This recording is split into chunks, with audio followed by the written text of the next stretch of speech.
하니 모든 백성들도 각각 나뭇가지를 찍어서 아비멜렉을 따라 보루 위에 놓고 그것들이 얽혀 있는 보루에 불을 놓음에 세겜 망대에 있는 사람들이 다 죽었으니 남녀가 약 1,000명이었더라. 아비멜렉이 데베스에 가서 데베스에 맞서 진치고 그것을 점령하였더니 성읍 중에 견고한 망대가 있으므로 그 성읍 백성의 남녀가 모두 그리로 도망하여 들어가서 문을 잠그고 망대 꼭대기로 올라간지라. 아비멜렉이 망대 앞에 이르러 공격하며 망대 문에 가까이 나가서 그것을 불사리려 하더니 한 여인이 메독 윗짝을 아비멜렉의 머리 위에 내려 던져 그의 두교교를 깨뜨리니 아비멜렉이 자기의 무기든 창년을 급히 불러 그에게 이르되 너는 칼을 빼어 나를 죽이라. 사람들이 나를 가리켜 이르기를 여자가 그를 죽였다 할까 하노라 하니 그 청년이 그를 찌르매 그가 죽은지라. 이스라엘 사람들이 아비멜렉이 죽은 것을 보고 각각 자기 처소로 떠나갔더라. 아비멜렉이 그 형제 70명을 죽여 자기 아버지에게 행한 악행을 하나님이 이같이 갚으셨고 또 세겜 사람들의 모든 악행을 하나님이 그들의 머리에 갚으셨으니 여로보암의 아들 요답의 저주가 그들에게 응하니라. 아멘. 다시 한 번 더 새벽을 함께 깨운 우리 사랑하는 성도 신우들을 환영하며 축복합니다. 오늘은 7월 27일 사사기 9장 46절부터 57절에 있는 말씀을 본문으로 아비멜렉의 종말이란 제목의 말씀을 통해서 은혜를 나누도록 하겠습니다. 자, 우리가 우리가 재판관이라는 그런 뜻이 있는데요. 평시에는 이스라엘 백성들의 송사, 그 재판의 문제를 담당했던 그런 통치자 역할을 하다가 전쟁이 나면 그런 군 사령관이 되어서 이스라엘 백성들을 규합해서 전쟁에 나와서 싸우는 그런 존재였습니다. 아주 독특한 그런 이스라엘에게 있는 정치 어떤 그 통치의 모습인데요. 지금 우리가 몇 번째 우리 사사연 하면 우리가 온니엘, 에훗, 삼갈, 드보라, 그다음에 기드온입니다. 자, 5번째 사사인데 상당히 우리가 길게 지금 나눴잖아요. 이제 기드온이 지금 6장부터 등장해 가지고 한 열흘 정도 아마 나누어서 이렇게 우리가 했던 것 같아요. 그만큼 많은 우리 지면을 할애하고 있는데 오늘 여러분 그 결론이, 그러니까 아비멜렉은 누굽니까 여러분? 기드온의 아들이잖아요. 첩의 자식이지만. 그러니까 기드온에 관련된 이 모든 기록이 6장에 시작해 가지고 오늘 9장에 끝나는 겁니다. 근데 결론은 복된 인생이 아니라 그러지 못한 인생이 된 것을 알 수 있습니다. 왜 다 죽잖아요. 오늘 보면 그에 관련된 그런 후손들이. 이걸 통해서 우리가 늘 제가 설교도 있지만 끝이 아름다운 인생이 진짜 멋진 인생이라는 겁니다. 새벽에 말씀 듣고 함께 기도해요. 하나님, 우리 마지막 언젠가는 우리도 모든 게 죽음 앞에 서게 될 때인데 그 죽음 앞에서 복된 죽음이라고 하나님께서 평가하시고 사람들에게도 그런 평가를 받는 그런 역사적인 삶을 살아가기를 주님의 이름으로 축복합니다. 역사는 너무 중요한 거예요. 우리 성경도 사실은 이거 대략 한 3,400-500년 전에 있었던 그런 이야기인데 이걸 왜 우리가 말씀을 보느냐? 그 과거의 역사를 통해서 현재 내 삶을 조명하고 우리가 밝은 미래로, 복된 미래로 갈 수 있는 삶의 지혜와 하나님의 말씀의 교훈을 받는 거거든요. 그런 의미에서 오늘 이 기드온 그 가문의 마지막이 어떻게 보면 굉장히 좀 어두운 그런 면이 많은데요. 그걸 통해서 우리가 함께 교훈의 말씀으로 받아들이기를 소망합니다. 자, 46절 읽어볼게요. 시작. 세겜 망대의 모든 사람들이 이를 듣고 엘브리 신전의 보루로 들어갔더니 라고 되어 있습니다. 자, 우리가 이제 토요일 날 해가지고 그 전에 잠시 설명하면 이제 우리가 47절까지는 읽고 47절 8절까지 읽고 제가 말할게요. 시작. 세겜 망대의 모든 사람들이 모인 것이 아비멜렉에게 알려짐에 아비멜렉 및 그와 함께 있는 모든 백성이 살몬산에 오르고 아비멜렉이 손에 도끼를 들고 나뭇가지를 찍어 그것을 들어 올려 자기 어깨에 메고 그와 함께 있는 백성에게 이르되 너는 내가 행하는 것을 보나니 빨리 나와 같이 행하라 하니라고 되어 있습니다. 자, 여기에서 우리가 두 세력이 등장하는데요. 하나는 세겜 사람들이 등장하고 하나는 뭐예요, 여러분? 아비멜렉 세력들이 등장하는 겁니다. 여러분 어떤 관계입니까, 여러분? 세겜 사람들은 아비멜렉의 외가 쪽의 사람들이었잖아요. 그러니까 아비멜렉이 그 형제가 70명이 있었는데 가만히 보니까 자기가 왕 될 수 있는 그런 객관적인 가능성이 부족하거든요. 정실의 자식도 아니고. 그러다 보니까 인간적인 머리를 쓴 거죠. 욕심을 낸 거죠. 그러니까 자기가 왕이 되겠다는 겁니다. 아비멜렉의 이름의 뜻이 뭐라 그랬습니까? 나의 아버지가 왕이시다, 이런 뜻이잖아요. 그 말은 기드온은 원래 자기가 왕 되고자 하고 그런 말은 안 된다 그랬지만, 안 한다 그랬지만 실제적으로는 그런 야욕이 있었다는 겁니다. 그래서 그의 아들이 첩의 자식이지만 아비멜렉이라고 지었다고 제가 설교를 했죠. 근데 그 사람은 말뿐만 아니라 실질적으로 자기가 왕이 되고자 세겜에 있는 자기의 그 외척 세력이죠. 외가 쪽에 있는 사람들을 규합해가지고 결국은 기드온의 노년에 얻은 70명의 형제들을 도륙했잖아요. 그러니까 이 악한 일을 이루는데 서로가 동맹을 맺은 겁니다. 누가? 세겜 사람들하고 아비멜렉이라는 겁니다. 근데 여러분 이 동맹이 영원할 것 같는데 안 그렇죠. 왜? 선한 의도가 아니잖아요. 하나님께서 맺어주신 그런 연합 동맹이 아니잖아요. 그냥 인간적인 그런 욕심과 그런 욕망을 위해서 죄를 짓는 그런 집단이잖아요. 어제에 어떻게 동지가 적이 된 겁니다. 그래가지고 원래는 먼저 이 세겜 사람들이 아비멜렉을 죽이려고 가일이라는 사람을 이제 중심으로 해가지고 이제 그 도전을 한 거예요. 근데 그게 이제 탄로가 나죠. 그래서 이 세겜 사람들이 아비멜렉을 죽이려고 그러는데 그것이 이제 실패가 된 겁니다. 오늘은 그 다음 장면입니다. 당연히 아비멜렉 입장에서는 자기를 죽이려고 모반했으니까 어떻게 되는 겁니까? 오늘 이제 자기가 이제 죽이는 그런 내용이라는 겁니다. 그래서 아주 잔혹하게 죽이죠. 아비멜렉이 그를 따르는 백성들에게 도끼를 들라. 그래가지고 이제 나무를 한 짐 해가지고 그들이 뭐예요? 이제 나와 같이 행하라 해가지고 그 사람들을 해가지고 지금 그 세겜 사람들이 지금 어디 있습니까? 엘브릿 신전에 보를 하겠습니다. 우상의 신전입니다. 그러니까 이 세겜 사람들이 전쟁에 지금 우리가 승패는 끝난 거잖아요. 왜? 아비멜렉에 탄로돼 있고. 여러분 이게 우리가 그 도피성 있잖아요, 그죠? 우리가 그 왕정이나 공면면, 그죠?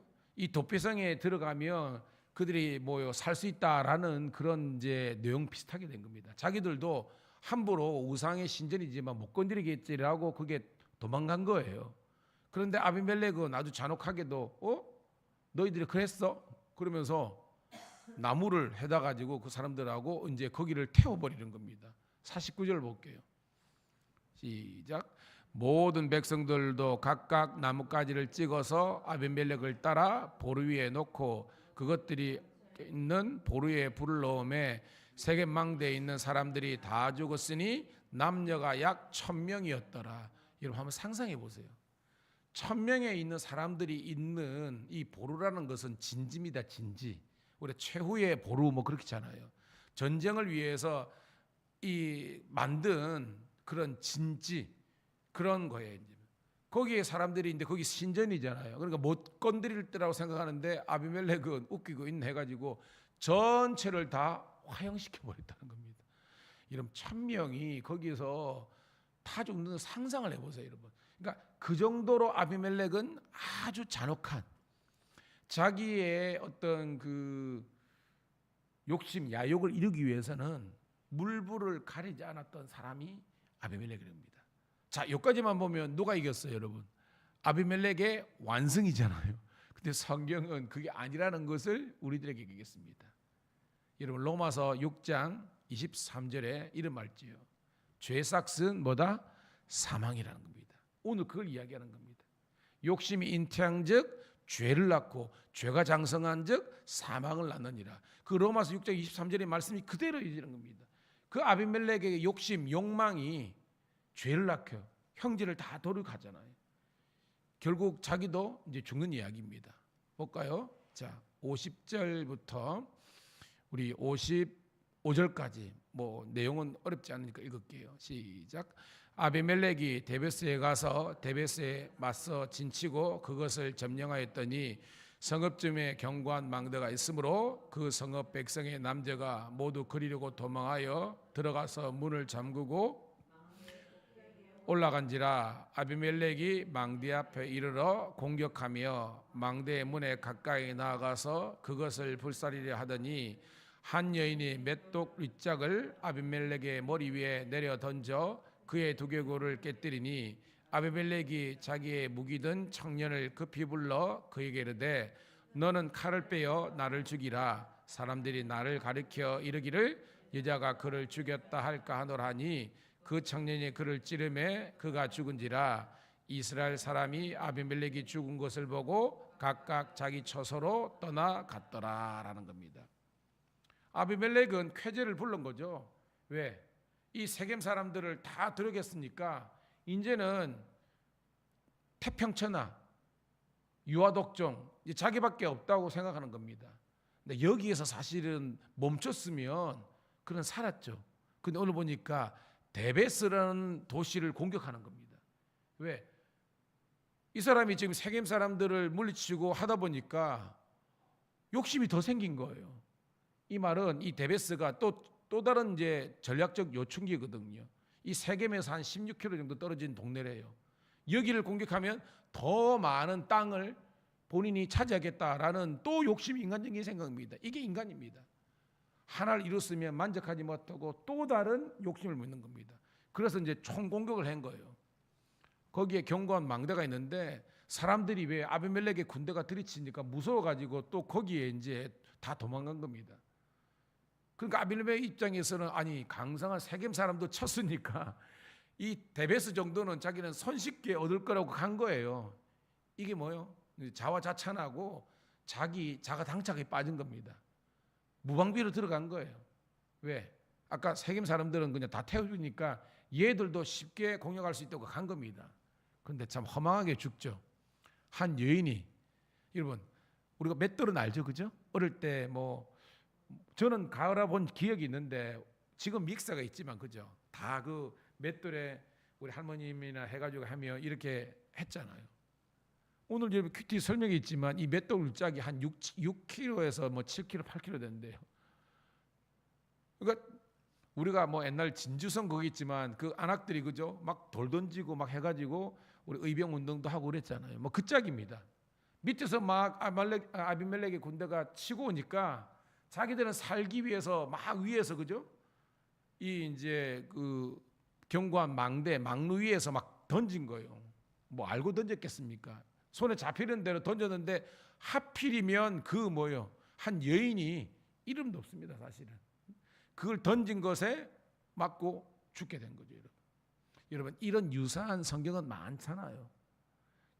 이긴다고 생각하고 갔는데 결국은요, 허망하게 죽는 겁니다. 압살롬도 그렇죠. 자기가 자랑하던 뭐예요, 여러분? 머리카락이 상수리나무 걸려가지고 거기서 뭐예요? 요압에 있는 사람들이 가가지고 결국은 목숨을 거두게 되지 않습니까? 야, 뭘 기억합니까?